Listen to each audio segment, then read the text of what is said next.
Вся татарская история в одном подкасте. Лекторий «Миллиард татар». Мы сейчас находимся в воссозданной Новословацкой мечети. Там недавно и Раис Татарстана посетил, да. Во всех материалах прессы, когда писали об этой мечети, писали, что мы сохранили истинную татарскую архитектуру. Мы как-то муфти спрашивали, есть такое понятие татарской архитектуры? Он нам внятно не смог сказать, да. Поэтому, у вас хотел спросить, что такое татарская архитектура мечети? Вчера у нас состоялась 10-я общероссийская научно-богословская конференция. Я, поскольку, так сказать, помимо того, что имам в этой мечети, являюсь еще директором Центра исследований Священного Корана и Пречистой Сунны Республики Татарстан. Мероприятие проводилось по линии Центра исследований Корана. Были затронуты некоторые вопросы. Тема конференции была связана с культурным наследием российских мусульман. Значит, когда мы говорим о российских мусульман, мы вспомним с того, что это новая Россия. Это 91 год, зарождение нового государства. И как раз возник вопрос, в том числе, среди прочих, культурного наследия, в том числе и наше архитектурное наследие. То есть сейчас за последние 30 лет, если считать с 91-го, 9 плюс 24, 35 лет, на самом деле появилось множество мечетей. И иногда архитектурный вид этих мечетей вызывает недоумение. Они, скажем так... Чем не нравится? Не то, что не нравится, они мало похожи на мечети. То есть то, что, скажем так, в Кёльне могут построить мечеть, похожую на церковь, это, ради бога, это традиция Германии. Извините, в Латинской Слободе у нас тоже собираются строить объект. В Германии ислам не традиционная религия. Это религия людей, которые начали расселяться в Германии после Второй мировой войны, поэтому, так сказать, там у нас вопрос не вызывает. Но когда, скажем так, в регионах, считающихся типично мусульманскими или мусульманскими республиками, появляется мечеть, которая, мало похожа на мечеть, это, конечно, вызывает, так сказать, вопрос. Поэтому на сегодня возникает некая, потребность в стандартизации строительства мечети, и ее оснащения, и ее распланировки. И тут возникает вопрос, который вы задали. Есть ли татарская мечеть? Конечно, татарская мечеть есть, так же, как есть мечеть узбекская, индонезийская, арабская, турецкая, даже берберские мечети, да, и, конечно, мечеть есть, потому что каждому народу Всевышний, во-первых, сотворил нас народами и племенами, из единого отца и нашей единой праматери, и исходя из этого, значит, у каждого народа есть свои национальные традиции. Игнорировать их, это, скажем так, противоестественно, поскольку Всевышний сотворив нас разными народами, то и культура разная, и понимание разное, но суть одна, Бог един, его пророки были разными, заключительный пророк Мухаммад, мы все на сегодняшний день, те, кто себя считает единобожниками, мусульманами, это единая умма, которая состоит из разных народов. И их стандартизировать и унифицировать, то, что называется глобализация, это неправильно. То есть это, опять-таки, противоестественно, это противобожий, так сказать, план против Бога. Поэтому возникает вопрос, а какой был, действительно, задаю вопрос, какой был у татар? У татар было всегда свое понимание, и мы исходим из того, что ислам у татар, он принимался или, скажем так, появлялся не единожды. Мы 2 года назад справляли 1100-летие.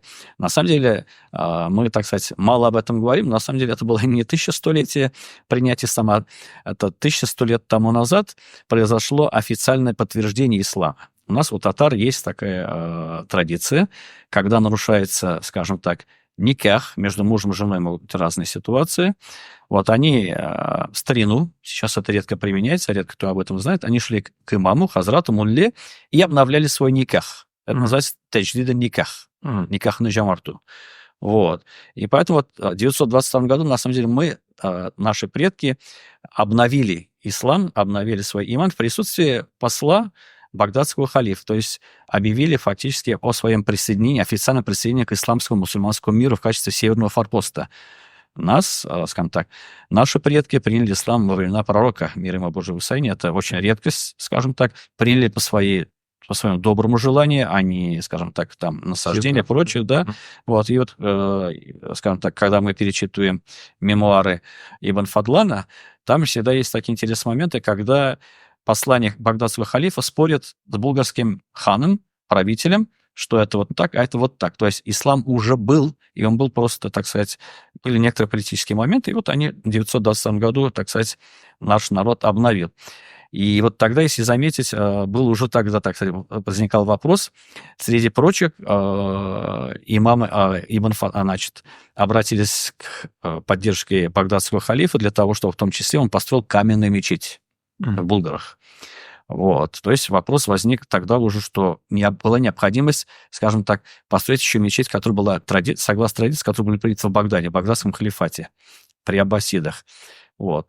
И сейчас, вот, скажем так, то, что осталось от прежней столицы, Шахри-Булгар, ну, они не дают ответа, на самом деле, как бы, каковы они были в булгарской традиции. Но мы знаем, что когда в Казань приехал Айби-Патша, было получено разрешение, императрица, скажем так, четко осознавая, что мусульмане – это составная часть той империи, вот она разрешает строительство мечети, и мы знаем, что строительство мечети, вот две мечети – это Апанаевская и мечеть Марджани.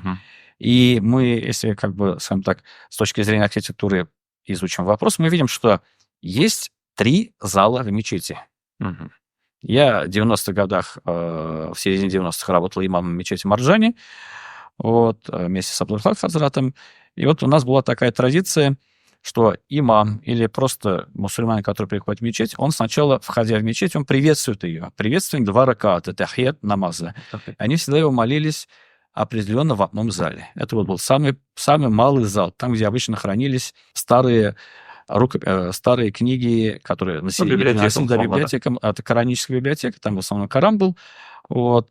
Люди молились там. Это называлось тахият намаза, тахият бульмесе.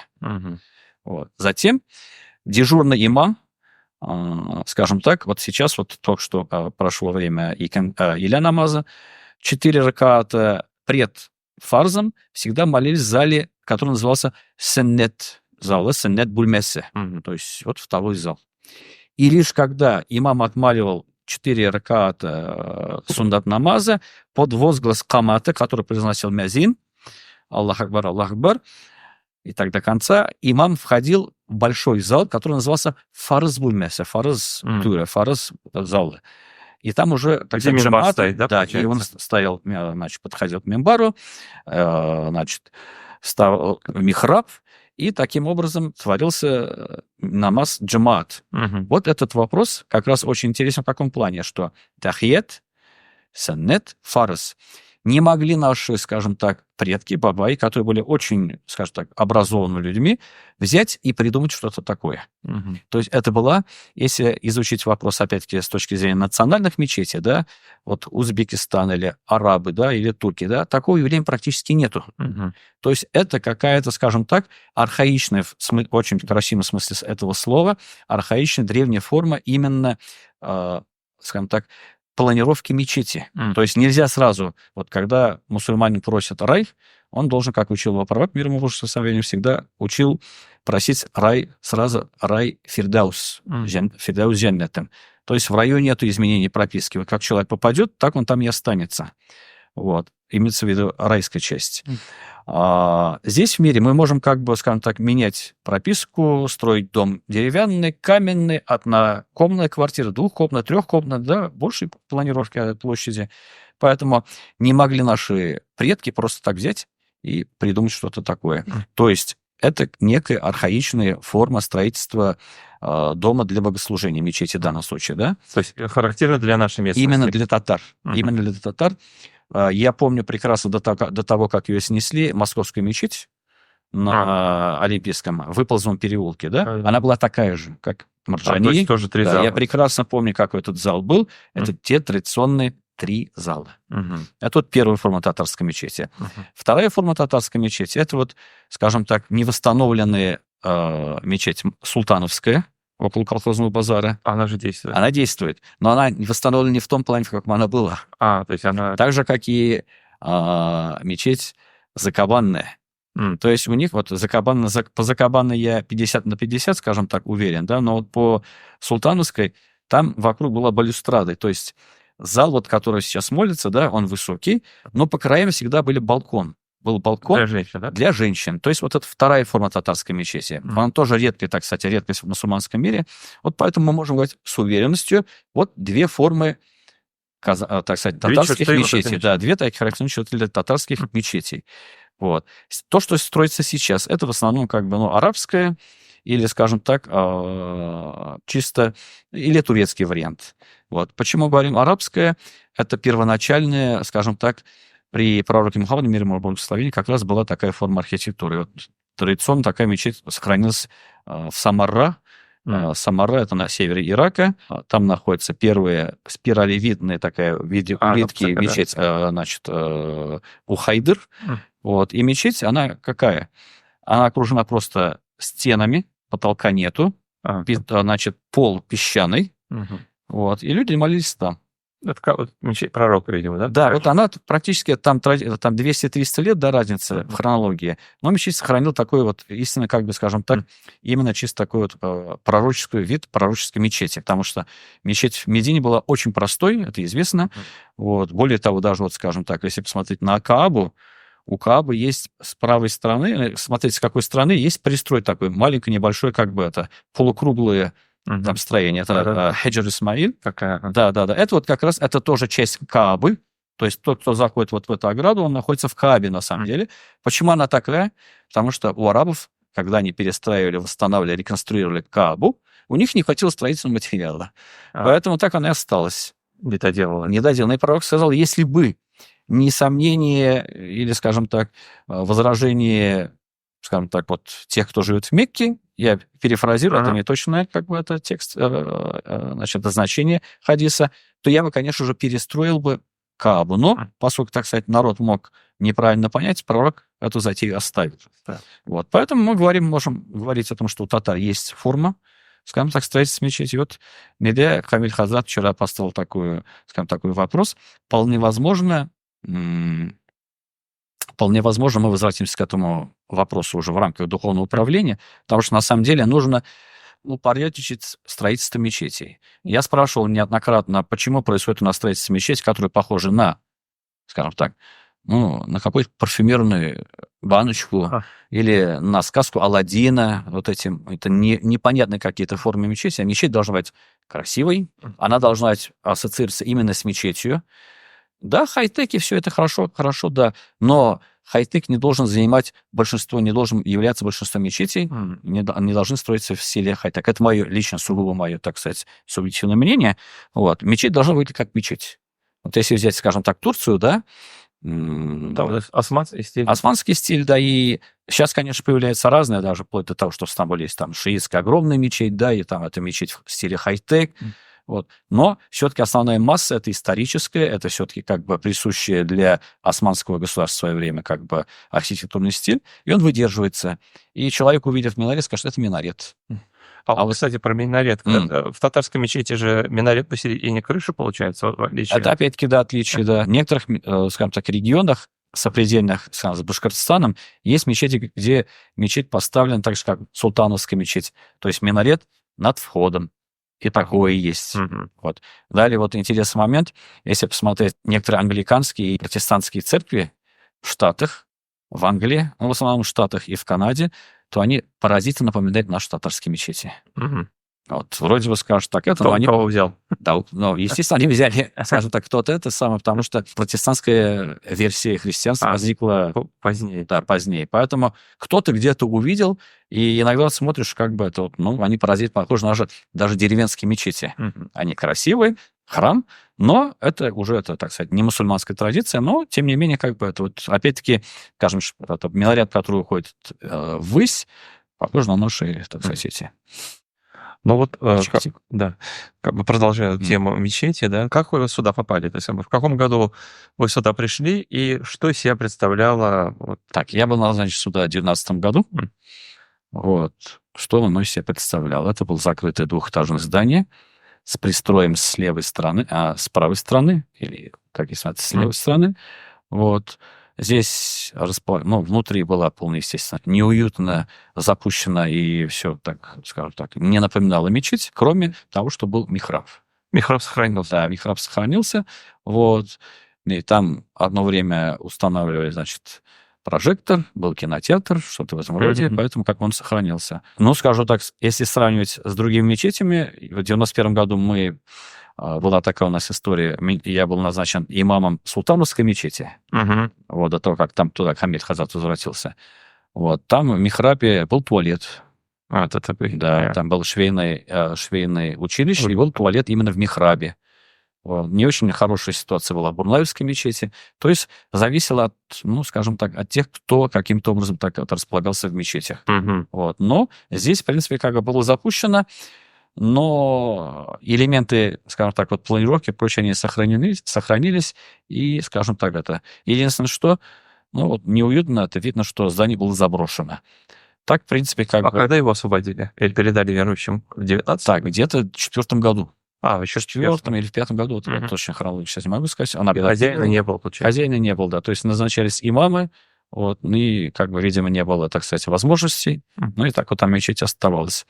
Вот, переходя к истории мечети, я всегда вот вспоминаю нашего пророка, алейхиссалям, значит, считать, что его душа была сотворена самой первой, а воплощение души в тело произошло среди пророков самым последним. То есть он первый по созданию его души и последний как пророк. То есть вот первый и последний. Вот мечеть тоже так имеет такой интересный момент.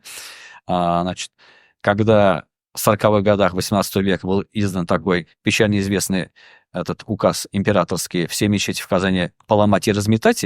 1740 Да, да. Вот как раз в 1740 году здесь была мечеть. То есть в Казани не остается мечети, вообще не остается. Но здесь, как сказать, известна вот эта история с границы Булака. Вот. От Булака, если идти пешком сюда, достаточно сложно. Плюс время то, 18 век, болото, леса, прочее, это, скажем так, пейзаж и этот ландшафт был совершенно другой. Здесь есть вот это компактное проживание татар, и вот здесь ставится эта мечеть, но, видимо, скорее всего, она была деревянная, других мечетей не было. Вот и Бурах, то, что называется сруб, и его поставил, народ сохранил его имя Ишкей-Мулла. То есть, «Бумля бумящны несем Ишкей-Мулла мечте». То есть это, видимо, первый имам, да? Да, вот, видимо, он поставил. Вот, Неурунджанет Теблсон. И второй момент очень интересный. Люди ходили сюда читать книгу. Но книга не та вот книга, которую мы сейчас приняли, да, а рукопись. Тогда еще, тогда еще не была, так сказать, тогда не было еще как бы книжной печатной версии. И народ ходил сюда читать именно вот эту, условно говоря, назовем книгу, рукопись называлась «Аймад аль-Ислам». «Аймад аль-Ислам» — это опора, столб ислама. Она есть, существует. В Казани ее перепечатали несколько раз. Интересная книга. Люди ходили сюда ее читать. Значит, раз ее ходили сюда читать, значит, ее кто-то сюда привез, отдал в мечеть. Значит, это, видимо, было, так сказать, вакуфное имущество, что называется, мечетская как библиотека. Люди сюда и приходили ее читать. Значит, исходя из этого, делаем вывод, что слава о мечети, о том, что мечеть была, она разнеслась, то, что называется, по округе, и люди ходили сюда, стекались для того, чтобы читать эту книгу, и ходили сюда молиться. А кто автор этой книги? Что это за книга? Книга, скажем так, она смешанного такого жанра, то есть это и акида, и фикх, и поучительно. У нас у татар как бы это китаб сузе, вот у татар, скажем так, сказать, в чем фишка татарского ислама, в чем, так сказать, отличительное, как бы вот такое вот, что есть отличительно, то, что отличает татар от других мусульман. Да, у нас вот это, она может быть даже, скажем так, общетюркская, она еще присуща и узбекам, и, скажем так, казахам, да, но это вот такая общетюркская, может быть. Она на тюркском, получается? Да, тюрки, это самое общее, так сказать, его и казах, и узбек поймет той эпохи, вот, и турок. Это китаб сузе. Китаб сузе, когда у нас вот проповеди всегда мы используем, как бы, скажем так, Муса пейгамбер сделал то-то, то-то, вот, bu китаб сөзден гибряты шунда. И вот назидание этого книжного слова, вот этого повествования заключается в том-то, том-то, да? Вот книга в таком тоне, в таком жанре.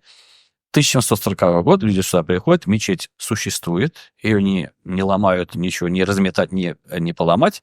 И вот проходит сколько? Четверть века. Эби Патша приезжает в Казань, возникает вот эта ситуация со строительством мечети Марджани. Вот, мечеть строить можно, можно легализовать. То есть она до этого была нелегальная. Фактически она была нелегальная, но сюда не осмелились почему-то, так сказать, слава Аллаху, так сказать, заходить и ломать ее. Вот мечеть сохранилась. Мечеть сохранилась 25 лет, мечеть начинает строительство, Апанаевская Марджани. И вот проходит со времени, как здесь мечеть появляется, с 740-го, 1801, 60 лет. То есть уже мечети можно строить, но мечеть остается в своем первозданном виде, видимо. Вот, и вот в 1801 году из деревни Арнашбаш, это Арча района, Арский район, Абдаррахим аль-Унашбаши, это, ну, скажем, человек такой состоятельный, строит эту мечеть, вот ту, которую вот сейчас существует. Да, 1801 год, и по архивным данным, значит, по одним данным, она закончилась строительство ее в 1803 году, по другим в 1805 году. То есть так это двоякая цифра. Вот. И мечеть в таком вот виде, в котором есть, помимо того, что этого бая, этого состоятельного человека звали Абдаррахим аль-Унашбаши, у него почему-то это сам есть еще другое имя Ракый-бай. Вот. Но мы знаем татарское имя, да, арабское Ракыя, да. Рукыя — это талисман, пати, который носит от глаза, прочее, все такие, да, с кораническими аятами, с молитвами.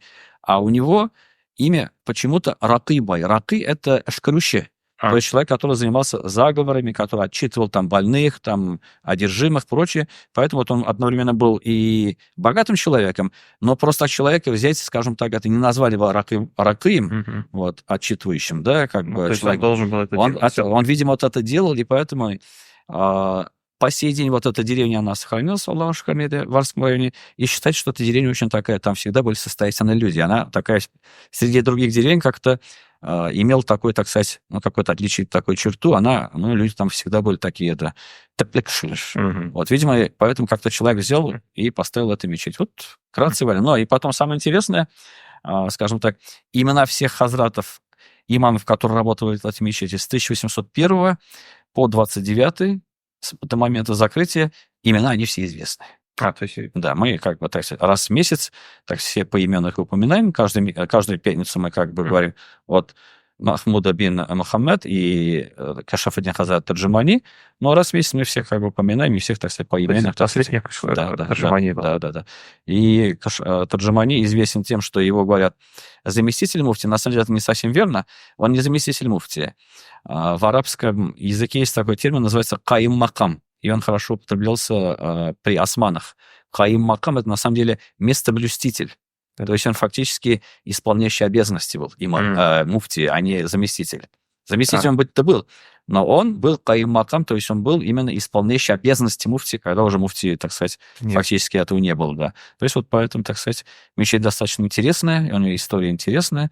Вот, и надеемся, так сказать, это привлечь в том числе и историков, и выпустить какой-то печатный труд, потому что мечеть заслуживает. Да.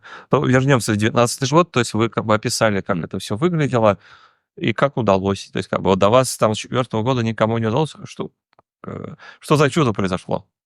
Чудо. Во-первых, это мы не хозяева, ни духовного управления, ни я не хозяева этого дома, у него есть свой хозяин. Вот. Ну, да. И вот хозяин захотел, чтобы этот дом восстановили. Поэтому это получилось. Просто поподробнее рассказать, как вот продвигалось там, как вот тоже с 19 года прошло 5 лет же, получается. Но эти вопросы я не стану освещать. Я, так сказать, не имею к этому отношения. Мы молились. Вот. Это, оно кажется, вроде бы, с одной стороны, и не имеет отношения, да, с другой стороны, если молитва попадает именно в то время, в которое, так сказать, она будет отвечена, вот это называется рахмаджили, Аллах Та'аля рахмаджили. Вот когда вот этот ветерок, Божий ветерок милости, оно вот так мимо тебя проносится, молитва может моментально исполниться. Я, так свидетель многократно этого чуда. Но вот, видимо, так сказать, наш это самое попал именно в точку. Мне, так сказать, не разглашая всех деталей, мне сказали: Хазрат, твоя молитва была прямо это. Да, вот точку попал, вот именно вот очень быстро, как бы, так сказать, да. И, скажем так, фактически первоначально, скажем, все, кто имеет дело, отношение к этой мечети, были против нашей затеи. Какой затеи? Мечеть, как я сказал, имела пристрой, советский пристрой. И она, естественно, уродовала мечеть. И вот мне настоятельно рекомендовали отказаться от этой затеи, снести вот эту часть. Чему я очень сильно, так сказать, возражал, потому что мечеть, оставаясь в таком виде, была бы, изуродована. Вот сейчас такая подобная ситуация, вот я, честно говоря, недоумеваю. Оставили Ташмящет, наш сосед, там в михрабе оставили пожарный или какой-то выход. И к михрабу, у михраба сохраняется, это не дверь, а дверь дверью, еще лестница. Это недопустимо. Михраб нельзя не уродовать, михраб нельзя открывать. Михраб — это место сражения. место войны. Оно переводится так, михраб. По-арабски слово «война» звучит как хар.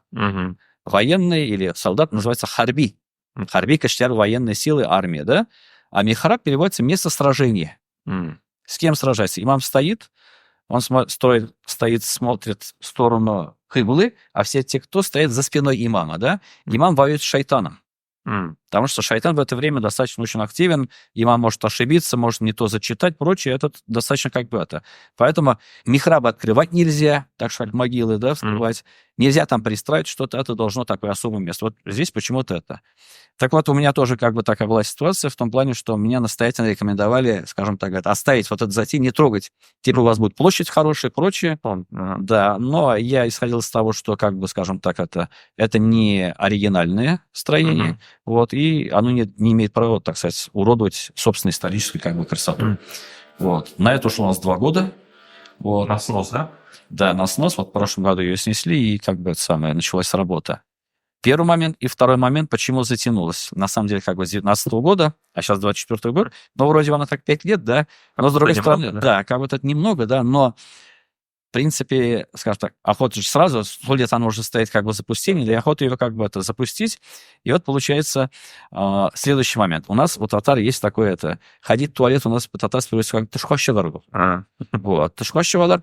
И по-своему, так сказать, я работал во многих мечетях, у меня, скажем так, стаж работы в духовном управлении, не как определенной там республики или там области или чего-то, да, понятие духовного управления, да, в этой структуре, да, с 89-го года. Это достаточно большая, так сказать, практически вся история ислама нашего, да, постсоветского, а даже постсоветского. И нахождение туалетов в мечетях, оно всегда стало дискомфорт. Вот, это и в том числе знаковых мечетях, да, и, в общем, как бы я настоял на том, что в мечети никакого туалета не должно быть. Вынесли, да? Да. И вот это на вынесение, скажем так, вот этого здания, постройки отдельно туалета, мужской и женский для малоподвижных, мобильный, да, оно вот затребовало, так сказать, время. И вот поэтому как бы у нас вот появилось скажем так, вот это помещение дополнительное.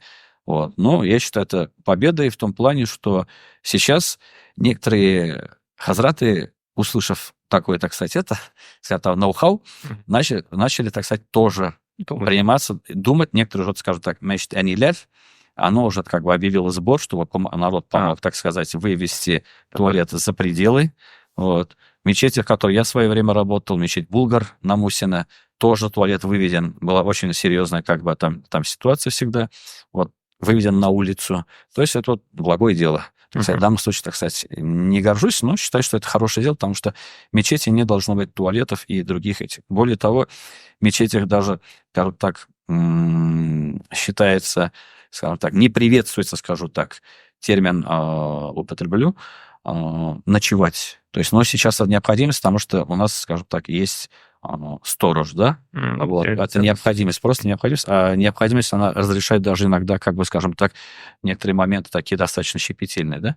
Поэтому, как бы, в мечетях не проводят мероприятия. В мечетях не читают это, не проводят, скажем так, какие-то празднества, прочее. Вот это, оно всегда порицалось, но сейчас жизнь стоит, скажем так, сказать, не совсем на месте, поэтому вот есть некоторые моменты, где необходимо, скажем так, вот, но крайний случай это вот туалеты не должны быть в мечети, и в мечети не должны быть столовой. В мечети не кушают, это не место для кушания, это место для богослужения. Вот, и как бы общение с Богом, да, особое место. Поэтому у нас все вот эти инфраструктуры, она вынесена, вот, скажем так, за пределы здания. То есть это вот достаточно, скажем, такой этот момент. Но вы не раскрываете там благотворитель, а вот... неизвестно, но он лучше расскажет. Да, Татэнерго я видел. А вот сумма, как бы... Тоже мы к деньгам вообще никакого отношения не имели. Нет, мы попросили нас огородить от денег. То есть они как бы...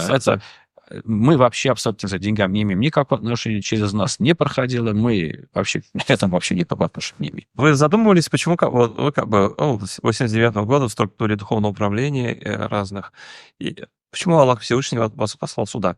Не было каких-то там, я не знаю, как... Было, на это сохраню в тайне. Это же самое Это интересно, но это так же, как меня, скажем так, поскольку затронули достаточно щепетильный момент, я работал во многих духовных управлениях, и был замом и верховного муфти, и сам муфти неоднократно был здесь, в другом регионе Вот, поэтому это как просьба некоторых, скажем так, журналистов, товарищей, это написать мемуары. Нет, мемуары идут со мной в могилу. Я их писать не буду. Это история, и не считаю, что все, что можно, скажем так, это все, что я видел, это можно изложить. Я не исторический деятель, не политический деятель, поэтому, что касается религии, пусть сохранится так, как оно есть. Нет необходимости, так сказать, разглашать многие ненужные тайны. Ну, тогда вот хотелось бы перейти к вашей деятельности, вы достаточно долго и, скажем, интеллектуальной деятельностью занимаетесь. Самый, тафсир Корана, да, ваш известен. А какая его сейчас судьба? Он переиздается, Судьба такая, что нами практически готово уже 7 томов.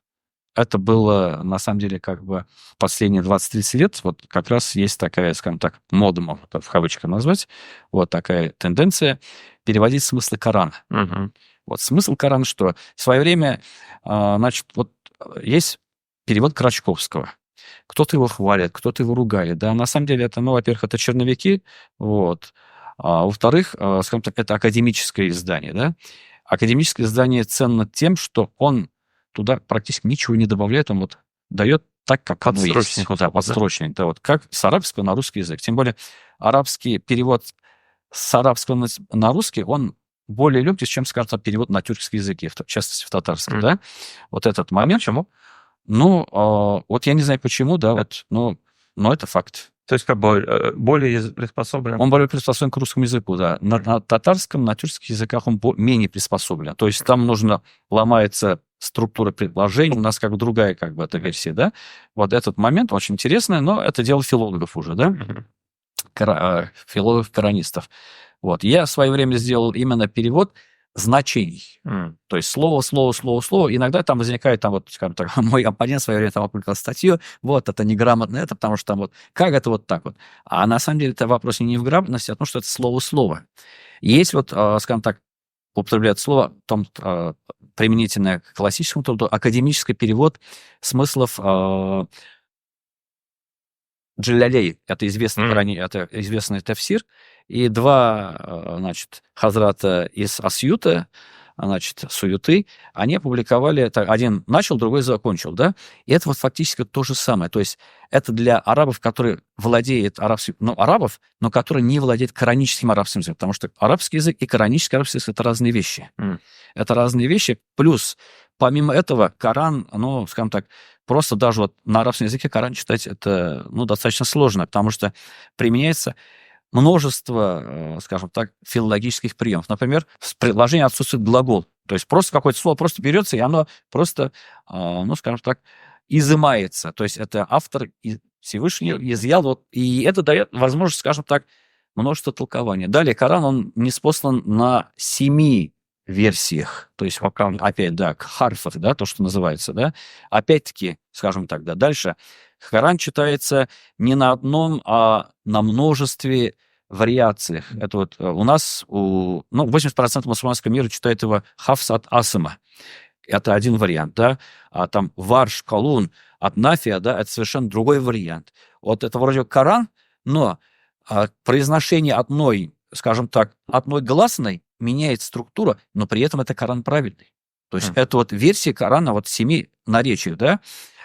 Сейчас по крайней мере, была такая затея в Стамбуле издать, полностью все вариации Корана, это 80 томов. То есть для нас Коран 1 том, да. Для ученых это... На арабском имеется? На арабском, да. Это Коран, это тот же самый Коран, да, но...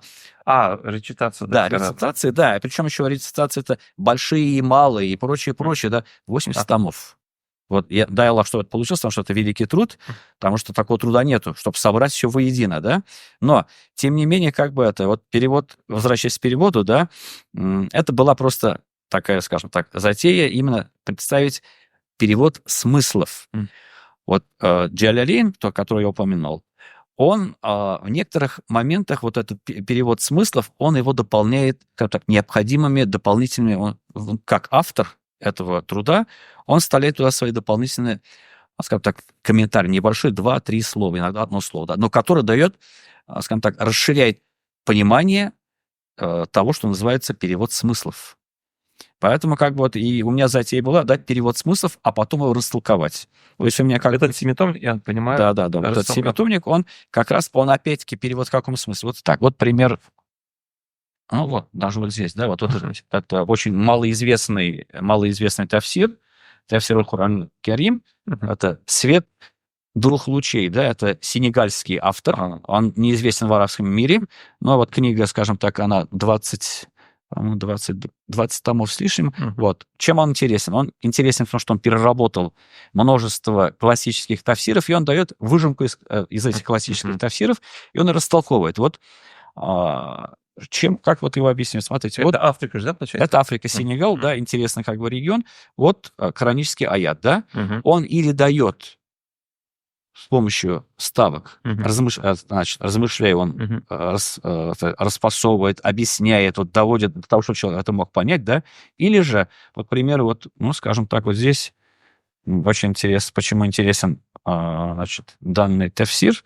Данный тафсир очень хорошо разъясняет сокровенные аяты, смысл которых людям не понятен. Это то, что связано с троном Божьим, да, вот он, там вот несколько, вот несколько страниц он пытается как бы разъяснить, и достаточно ему это удается. Интересно, да?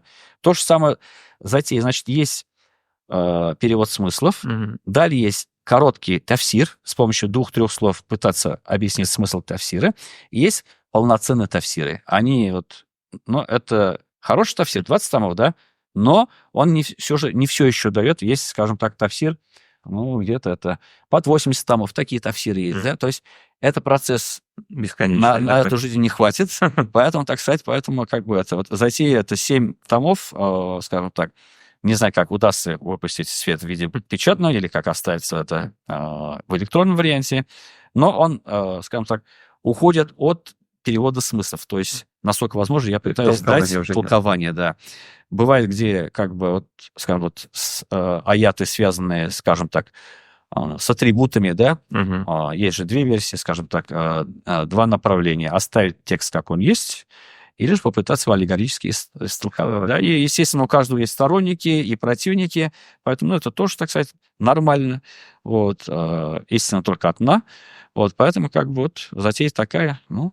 А с какой стадии? То есть уже он полностью печатная версия готова? Он из 7 томов, 5 томов готов.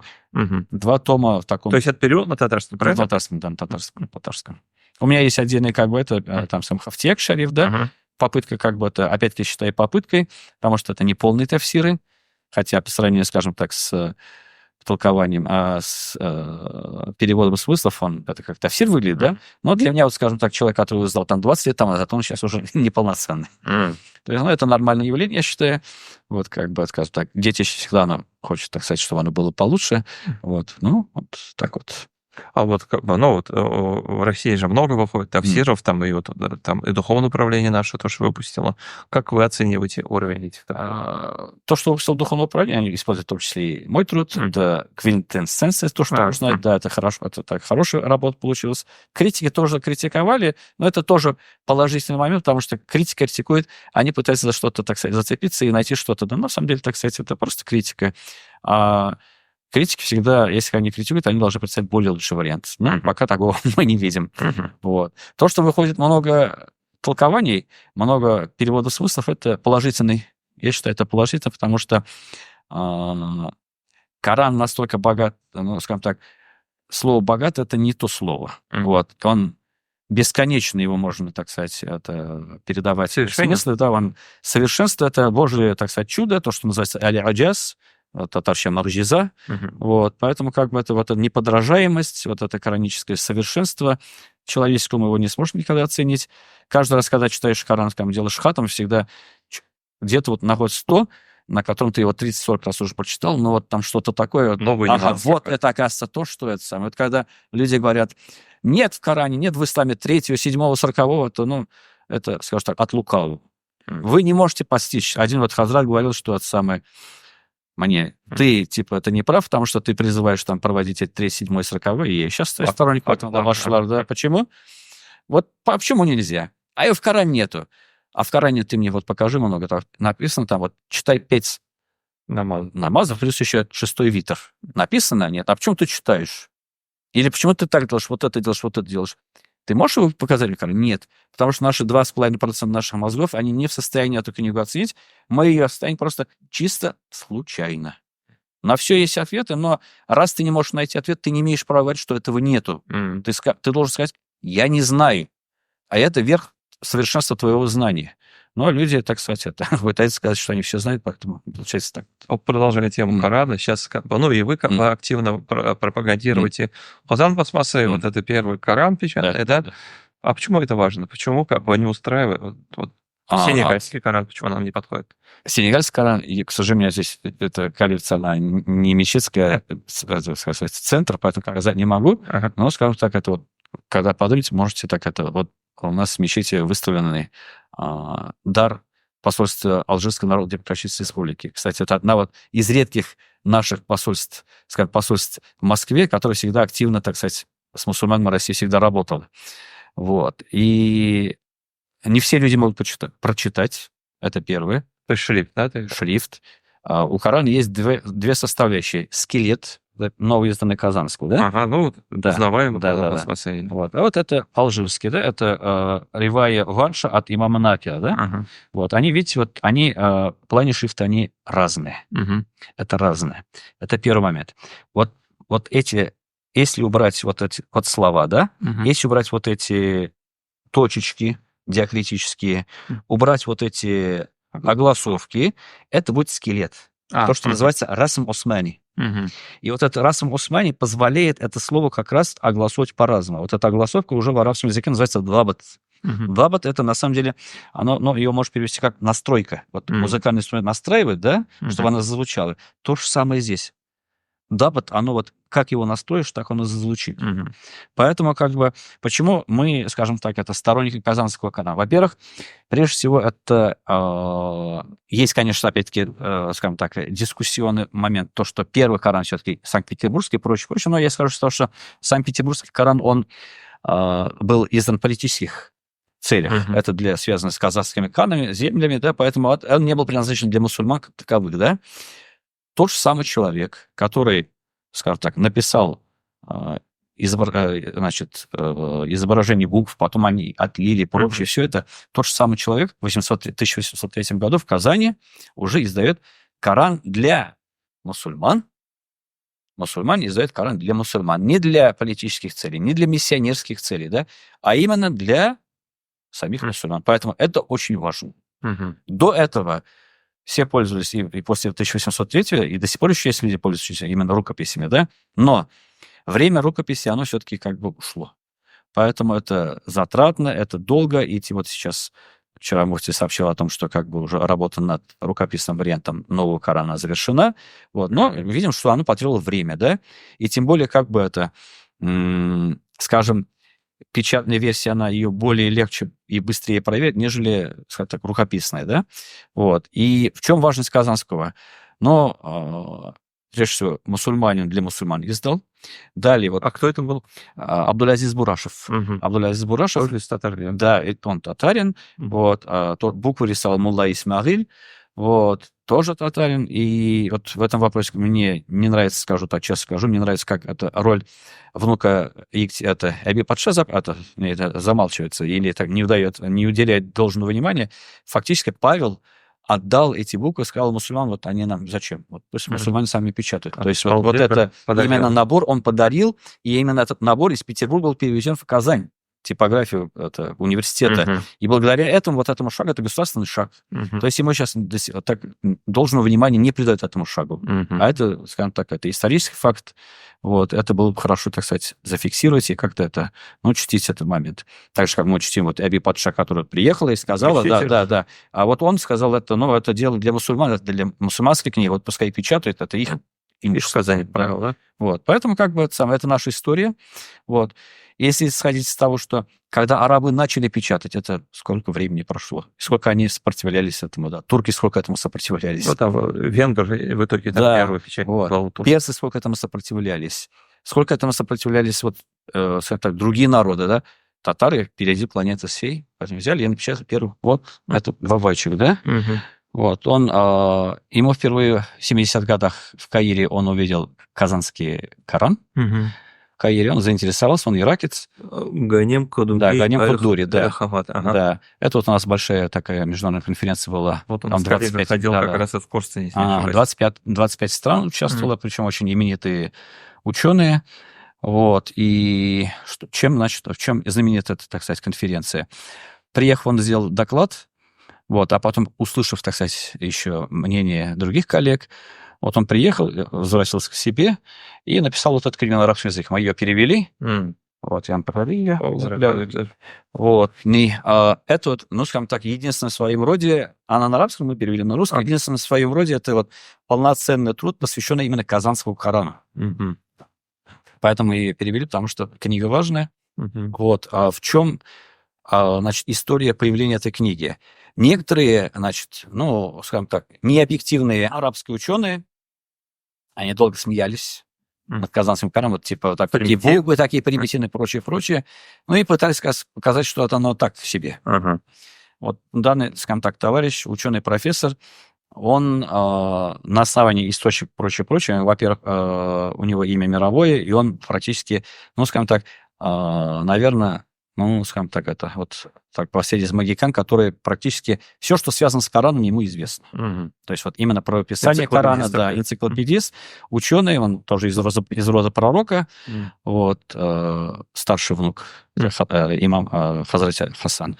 Вот, и, значит, что он вот на основании всего, так сказать, заткнул всех своих оппонентов, сказал, Казанский Коран – это Коран, который соответствует расам Усмани, канонический. Это самый верный Коран, который появился в тот период. И поныне он сохраняется. И тут интересные моменты. Здесь, конечно, вот последние версии, они не отображены, но вот в первых версиях там интересный такой момент. Почему я говорю, мусульманин издал Коран для мусульман. Вы знаете, у нас вот и в то время в империи как бы это два масхаба. То есть шафиитский и ханафитский, да? У нас есть разница саджда от тилява, совершение саджда во время чтения Корана. Вот. Разница в суре Аль-Хадж. И в Казанском Коране вот это первый, и последующие, 14 год, 1914, после того, что это Таджудин издал, прочее, да, там вот эта ремарка, она сохраняется. Саджда инда шафи'ия. Саджда у шафиитов. То есть, если бы это просто было бы, так скажем так, ну, какой-то труд, просто вот взяли бы и издали, а это было издано, так сказать, ну, скажем так, преднамеренно в хорошем смысле слова, с таким намерением, да, чтобы оно было годилось для каждого масхаба и прочее, с учетом всех вот этих масхабовых этих... В российском периоде. Да, скажем так, различий. То есть вот свои эти моменты такие есть, поэтому мы являемся сторонниками именно Казанского Корана, считаем, что молодежь должна читать Казанский Коран, а не арабский, в каком плане. Если вы читаете арабский, но вы знаете и свой. Так же, как вы знаете вот русский, знаете татарский, да, вот подобно, исходя из этого, что, да, можно читать Саудовским красивый, да, очень красиво, особенно вот последняя версия, это короля Салмана, она очень, это, в сравнении с фахдовской версией, с короля Абдаллы, ну, она очень, это, скажем так, очень такая приятная, вот. Да, очень хорошо, но нельзя забывать свою историю, свое наследие. Поэтому, если мы сейчас, скажем так, просто будем от этого уходить, то станем такой этой самой аморфным пятном. Да, ну вот как раз вот тоже вы предвосхитили мой следующий вопрос. То есть вы по образованию историк, Казанский университет государственный.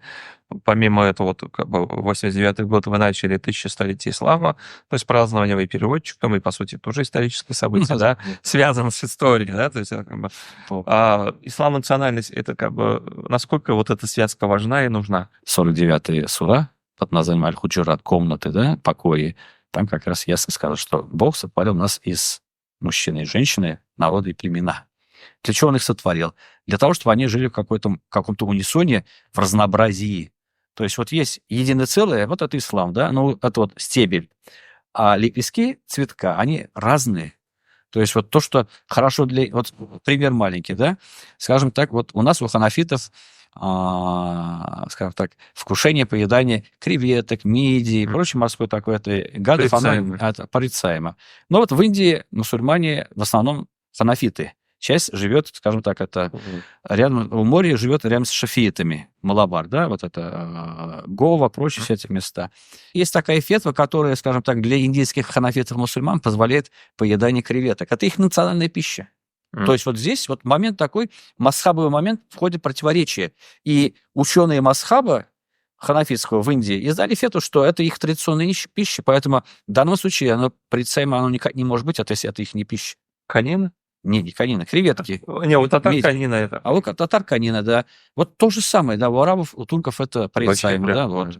Но, скажу так, на полях, так сказать, нашей беседы, и арабы, и, вот, скажем так, марокканцы особенно говорят, нам нужна конина на столе. То есть это самое, да, вот эти моменты, она, как бы, скажем так, такие тонкости, да. Но, или же другой пример. Пророк, скажем так, порицал ношение, ну, скажем так, цвета шафрана одежды, потому что она, на самом деле, как ассоциируется с буддистами, да, с индуистом. Но в Индии, опять, шафрановый цвет – это национальный цвет, он не только религиозный, он национальный. И индийские мусульманские деятели разрешили ношение индийским мусульманам одежды такого цвета. То есть оно вроде как вот такой диссонанс, да, вот вроде бы запрещено, порицаемое, а здесь бах, нет. Почему? Потому что вот в случае, когда пророк подходит, подходит человек и говорит, что вот ты вот запретил мужчинам своей уммой ношение шелковой одежды, а мне вот, поскольку, так сказать, аллергия, и у меня вот там у него, скажем так, там с кожей проблемы были, ничего, он не может носить другую одежду, кроме шелковой. Что делать? Тебе можно. То есть вот то, что запрещено основной массе, да, вот ему разрешено в силу определенных ситуаций. То есть у нас вот проблемы, скажем, толкования вообще исламских норм, хадисов, с чем связано? Связано с отсутствием контекста. То есть у нас люди выхватывают просто хадис, вот сказано в хадисе, и все что угодно могут быть. Да? А у хадиса есть, так же, как и у коранических аятов, есть история, контекст, почему это было сказано, при ком это было сказано, в каких условиях это было сказано при каких ситуациях. Да? Эти моменты, они, ну, скажем так, достаточно очень важные, они выпускаются или просто не изучаются. Тем более, кстати, это в современных условиях, когда, скажем так, информации много, но ученых все меньше и меньше. Ну, вот в 90-х вы и в духовных направлениях, и вы запомнились как такой один из активных борцов с салафитами, с ваххабизмом, да, вот как бы по прошествии там вот несколько десятилетий. Как считаете, вы были правы тогда или... Прав на все 100%. Это не максимализм. Почему? Первое, в чем я, скажем так, могу сделать так отступную, это не стал бы сейчас я их не стал бы называть ваххабитами и салафитами, а назвал их салафитишками. Это не мой термин. В татар есть такая фраза «суган суфилар». Вот. Если перевести на арабский, это с арабского на бишмет калашнет, значит, если в арабском языке суган суфи перевести невозможно, там луковый суфи, да, но в арабском языке есть как раз термин, который существительное масдар, который как бы производится от формулы мутафаиль. Мутафаиль несет в себе такой, скажем так, контекст такого этого пренебрежительного такого этого самого, какого-то вот ничтожного, да? Уничижительное. Да, уничижительное. И вот получается, что есть суфи, реально суфи есть, а есть суан суфилары, которые вот, ну, вот просто вот одели маску суфии, показывается и прочее, все такое. На самом деле суфизм не как... Суан суфилары по-арабски мутасалуфы. Есть реальные салафиты, которые ни за что не поступят с салафитскими принципами, а есть просто такие денежные, финансовые, заинтересованные, так сказать, это салафиты, в кавычках, да, которых в арабском языке называют мутасаллифа, салафитишки, которые не имеют никакого отношения к салафизму. И вот если бы сейчас бы мне сказали, это салафиты или салафитишки, я сказал, это салафитишки. Вот это первая отступная. Второй момент, почему я считаю, что был верен. Ситуация, которая происходила после того, как мне говорили, вот он, Салман, типа, там, стращает, как написала это София, забыл фамилию, она работала «Время, деньги» журналистом, вот я помню эту статью, опять Салман стращает, типа, с этими так, сказочными ваххабитами, да. Время показало то, что я сказал, оно все сбылось. Это не я не умываю руки и прочее, ну, это был просто анализ, да, все это сбылось. Поэтому мы упустили это время. Упустили несколько поколений. Привело это к пользе? Нет, не привело это к пользе. Вот результат сегодняшнего дня. Татары полностью, практически игнорируют вот эти поминки. Типа, просто по желанию некоторых наших салафитствующих, в кавычках, так сказать, деятелей, мусульманских деятелей, которые говорят, в Коране об этом нету, не найдя, так сказать, дарили, как они говорят, да? Первый момент. Второй момент. Мечети на свежий день, но большинство своим это там-то потеряли то, на чем оно, как бы, мечеть, на чем, скажем так, зиждилось в татарской общине. понятие садака. Люди шли в мечеть, чтобы помолиться, принести садаку, потому что у дома, как я сказал, есть хозяин, а когда кунатқа барғанда қарбақат кушная шем боролдыр. Почему? Мечеть, она не может, так сказать, существовать. Она существовала всегда за два, особенно в советский период, за счет ритуальной части и за счет садаки. Сейчас люди в мечеть садаку не приносят. А почему? Поработали наши братья, в кавычках, салафиты. Что, зачем мечеть нести? Там же сидят государственные муллы. Зачем нести садаку? Они вот садаку разворовывают, садаку туда-сюда, там машины и прочее. Да, есть эти самые эти примеры. Это не без примера семьи, не без урода, да? Но основная часть мечети осталась без вот этого поддержки. И поэтому мулла должен, как это вот буквально недавно появилось где-то в канале, по-моему, каком-то, допустить, если, скажем так, стоматолог лечит население, и при этом для того, чтобы, так сказать, стоматологический кабинет держать, он еще вынужден держать это самое, ну, скажем так, автомойку. Он там зарабатывает деньги, а здесь ищет население. Вот поэтому как бы как хазрат, мулла, имам должен иметь какой-то бизнес для того, чтобы еще работать хазратом, муллой и имамом. Вот такая парадоксальная ситуация. Поэтому, к сожалению, я говорю, я не умываю руки, к сожалению, то, что я говорил, что вот эта радикализация и прочее, вот этот отход от традиционных норм ислама, от традиционного ислама, оно произошло. Мы это видим, это мы знаем, поэтому как бы это не только здесь, это вся Европа такая. Это что делать? Время упущено, больше ничего не сделать. Нужно постараться сохранить то, что возможно еще сохранить. Мы ситуацию не изменим. Сейчас обратно переделать из радикалов или кого-то, сделать из них традиционный ислам, последователей невозможно, но могу сказать следующее, что будущее все равно не за ними. А за кем? Будущее за нами. У вас же меньшинство получается. Меньшинство. Пророк, во-первых, это обещание Аллаха. Аллах всегда свои обещания сдерживает, в отличие от людей. И это обещание пророка, что перед судным днем, во-первых, исповедание религии от подобного удержанию уголька, горящего на ладонях, да, но всегда вот это меньшинство, оно всегда окажется в большинстве. То есть парадокс, меньшинство, оно окажется в большинстве. Мы в это свято верим, и поэтому, скажем так, всегда как бы, несмотря на то, что ситуация была очень разная, очень своеобразна в разных регионах, да, всегда, скажем так, исходили из того, что, все равно свет в конце тоннеля будет, и он будет.